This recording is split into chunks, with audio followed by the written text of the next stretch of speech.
कथाक्रम को आगे बढ़ाऊं, ध्यान से सुने। सूर्यवंश में भगवान राघवेंद्र का प्राकट्य होता है। सुखदेव जी महाराज कहते हैं, रामचरित्र का वर्णन करने जाऊंगा तो अपने आप में एक रामायण राम कथा 9 दिन में होती है। कभी मौका मिला तो आगरा वालों को राम कथा भी सुनाएंगे। अभी तो 3 बार आए हैं, तीनों बार भागवत ही सुनाई है। लेकिन ठीक है, आगरा वाले ने कहा तो भागवत ही ठीक है जी, जैला कहें। आगरा वाले भाई थोड़े प्रेमी है ना, जो त्यागी बैरागी हो ना, उनने तो सुनाओ राम कथा, और जो ऐसे हो ना काना बरसाने में अल्लाह सुनाएगा, इनके कहा जो भागवती ठीक है। तो रामायण प्रश्न, राम को आने की जरूरत क्यों पड़ी? राम का नाम जीव को तार देता है। राम के संकल्प मात्र से इस सृष्टि का सृजन होता है और सृष्टि का संहार होता है। किसी ने सोचा नहीं था जापान में इतना प्रलयकारी सुनामी आएगा, सोचा था भूकंप आएगा, सोचा था परमाणु बम भी खतरे में पड़ गए, सोचा था?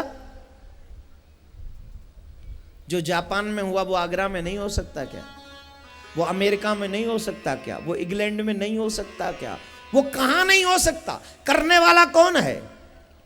कौन है? कन्हैया, कृष्ण, गोविंद, उसी की मर्जी से सब होता है। तुम शुक्रिया अदा करो उस परमात्मा का कि जहां ऐसा विनाश होता है वहां न तुम होते हो न हम होते हैं। ये उसका शुक्रिया है, उसकी कृपा है, उसकी कृपा है। वरना दुनिया बनती है उसी के इशारे पर और दुनिया मिटती भी है उसी के इशारे पर। फिर भगवान को आने की जरूरत क्यों पड़ी? राम आए क्यों? एक बात बताऊं, राम, लोग कहते रावण को मारने आए, मुझे नहीं लगता कि राम रावण को मारने आए। रावण था कौन? द्वारपाल हर के प्रिय दो, जय और विजय जान सबको। ये भगवान के चौकीदार थे, पहरेदार थे। अब पहरेदार इतना स्ट्रांग हो गया कि मालिक को आना पड़ा ना। राम क्यों आए? राम इंसान को इंसानियत सिखाने के लिए आए थे।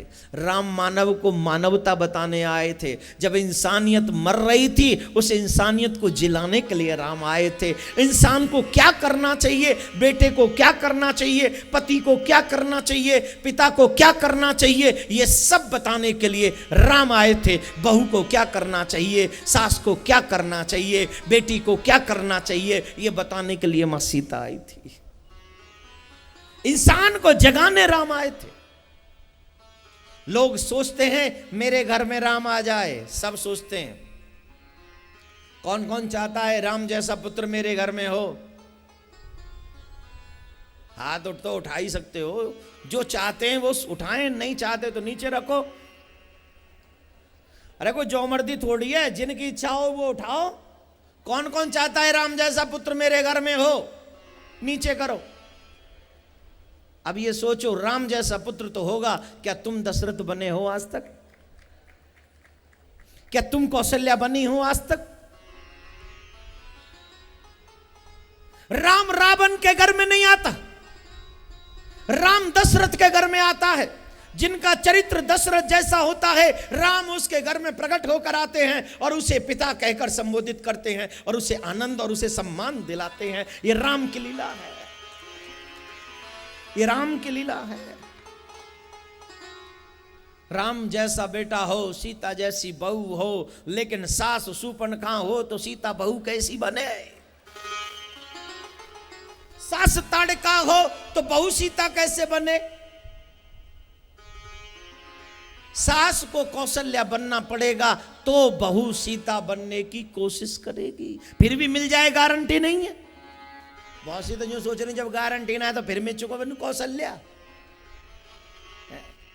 एक जगह पे पंडित जी कथा कह रहे थे, पंडित जी कथा कह रहे थे, छोटी सी कथा थी, वहाँ 15-16 आदमी बैठे थे, सब देवियाँ ही देवियाँ थीं और सब देवियाँ बैठी। पंडित जी ने कहा जो भगवान की कथा सुनता है, जो भगवान का नाम लेता है वो स्वर्ग जाता है, जिसे स्वर्ग जाना हो हाथ उठाना। सब ने हाथ उठा दिए। एक सासू माँ चाहती थी मेरी बहू में संस्कार पड़े, बहू नई नई आई थी, उसे कथा में ले गई। 16 श्रोता थे, 15 ने हाथ उठाए, नई बहू ने हाथ नहीं उठाया। पंडित जी ने कहा क्यों बहू, तो स्वर्ग ना जानो? ऐसा कहे बहू पे गलती है गई, जा जा स्वर्ग जानो, हाथ उठाओ। फिर 15 ने उठाए, 16 महीने ना उठाया, बहू ने हाथ नहीं उठाया। फिर पंडित जी ने पूछा क्यों बहू, तुझे स्वर्ग वाकई नहीं जाना? बोले हाँ पंडित जी, मुझे स्वर्ग ना जानो। क्यों? सब लोग सोचते हैं स्वर्ग जाएंगे स्वर्ग जाएंगे, तू भी चली जा। तो वो बोले जिन जिन ने हाथ उठाए कहाँ, तुम इनने स्वर्ग भेज दो, मैं का जिन यही स्वर्ग है जाएगा।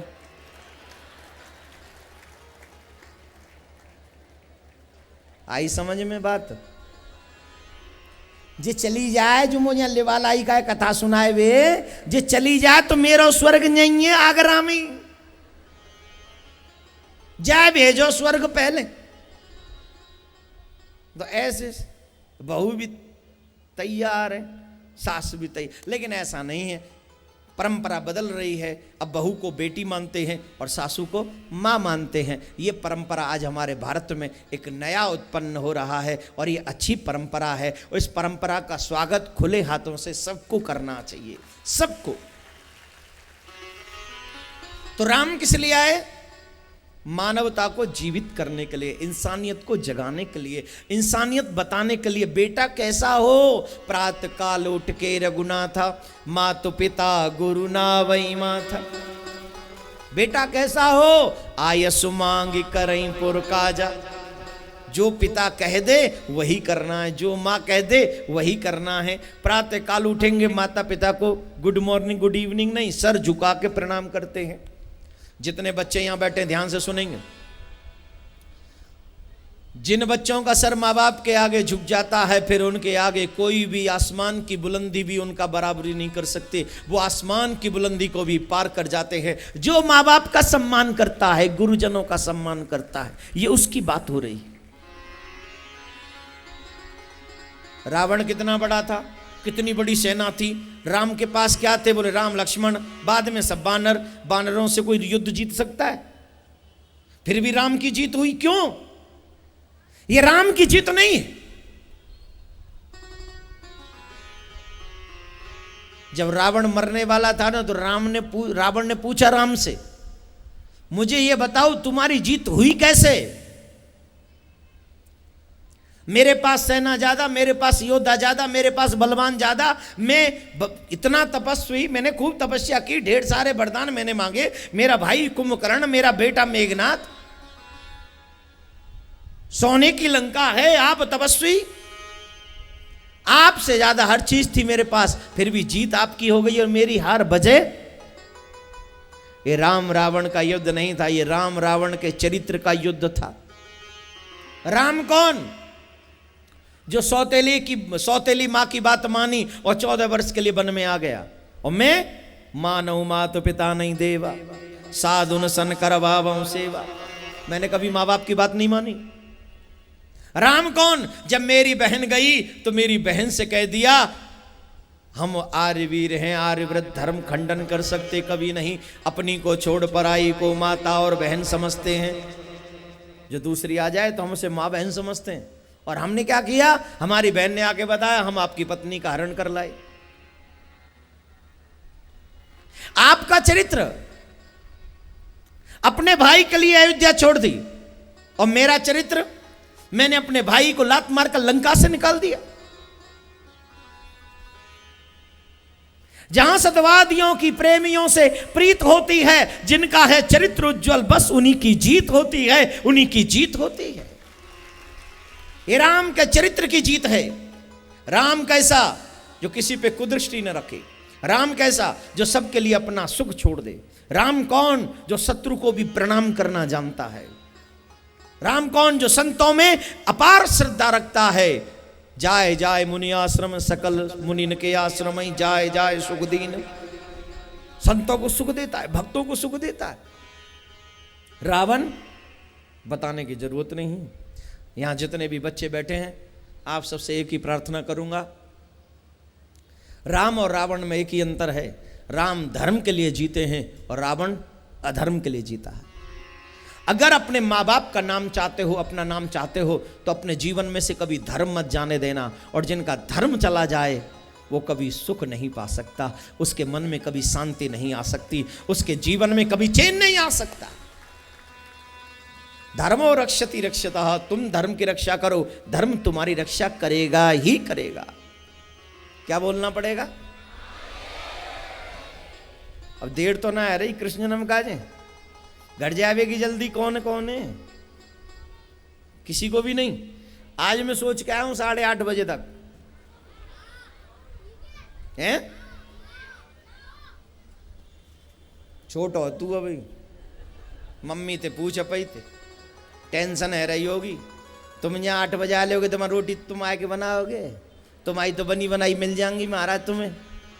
अरे देविन की समस्या तो है ही भाई। देखो ये तो बेचारी भोजन पानी की, तो मैं चाहूँगा जल्दी आपके भोजन पानी का अरेंजमेंट ठीक हो।